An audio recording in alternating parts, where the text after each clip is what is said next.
Now we have queen of wands. अब queen है, water है, वॉन्ड्स है, फायर है, so combination of water plus fire. She is the mixture of emotion and passion. She loves to nurture, but she can also be very aggressive at times. She's caring and giving, but she can also be very independent and high-spirited. तो ध्यान भी रखेगी आपका भी, लेकिन अपना भी equally value करती है। अगर इसको वो रिस्पेक्ट नहीं मिली, she can tap into her darker side as well. जो ये रिस्पेक्ट डिजर्व करती है, अगर आप उसको नहीं दे रहे हो, she is independent enough to take action towards it. Passion है ना, बॉन्ड्स है ना, तो उसकी तरफ एक्शन लेगी और आपको दिखा देगी कि उसकी वैल्यू क्या है। This is a person who can be very very warm hearted, who can be giving, who can be attractive and assertive in her veg. She is gonna be very generous, but she has that independence that she is created for her self. क्योंकि wands की queen है तो authoritative भी हो सकती है। Now look at the way she is sitting at the throne. उस throne के जो आगे उसको लेफ्ट हैंड साइड पे आपको दिख रहा है लायंस है, दोनों ऑपोजिट डायरेक्शन में फेस कर रहे हैं, which talks about her strength and courage that she has. Lion किस चीज़ का सिंबल है? Fire and strength. Fire element का सिंबल है ना, वॉन्ड्स भी फायर एलिमेंट है, तो उसके अंदर बहुत ताकत है, उसकी पर्सनैलिटी बहुत स्ट्रांग है, उसको रिप्रेजेंट कर रहा है। So the lion depicts the queen as a ruler who is very independent, who's proud of what she's created for herself. उसको मालूम है उसे क्या चाहिए तो उसे पूरा करना भी जानती है। उसको किसी बात का डर नहीं है। अगर आप उसको क्रॉस करोगे तो वो आपको बता देगी कि आपने क्या किया है एंड आपको दिखा देगी।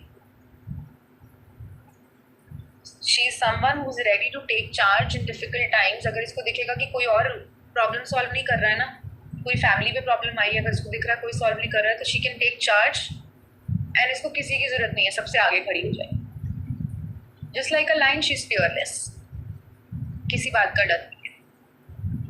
साथ ही साथ इसके थ्रोन पे पीछे भी लायन है और पीछे सनफ्लावर भी है, हाथ में भी सनफ्लावर है, विच represents the cheerful personality that she has, which is the symbol of life, fertility, joy and satisfaction that she's created for herself.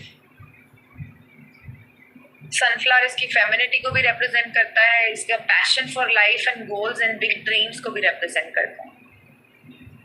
उसके एक हाथ में वॉन्ड है जिसमें लीव्स स्प्राउट हो रही हैं। तो इसका विजन जो है वो बड़ा है, करना चाहती है बहुत सारी चीजें, उसको एंजॉय भी करती है, लेकिन इसको डबल क्रॉस नहीं करेंगे। इसको डबल क्रॉस करेंगे, she can be very very aggressive. Now she also has a black cat. You guys can see that. वो क्या बोल रहा है? उसकी हिडन डार्कर साइड को रिप्रेजेंट कर रहा है और उसकी एबिलिटी को रिप्रेजेंट कर रहा है कि वो जितनी बाहर है उतना ही उसके अंदर भी है सच्चाई। So she has the ability to connect to her intuition. This cat represents birth and rebirth. This cat represents the power that this queen holds in her hand. कि इसके पास बहुत ताकत है. If she can create something, she can destroy it as well. She is in touch with her intuition. She is in touch with her darker side as well. She is in touch with her subconscious as well. Queen की energy कैसी होती है? हर कोई बनना चाहता है ना ऐसा. Powerful yet feminine, who is in charge of her life, who can solve any problem with little effort, who's passionate about her life and career as well.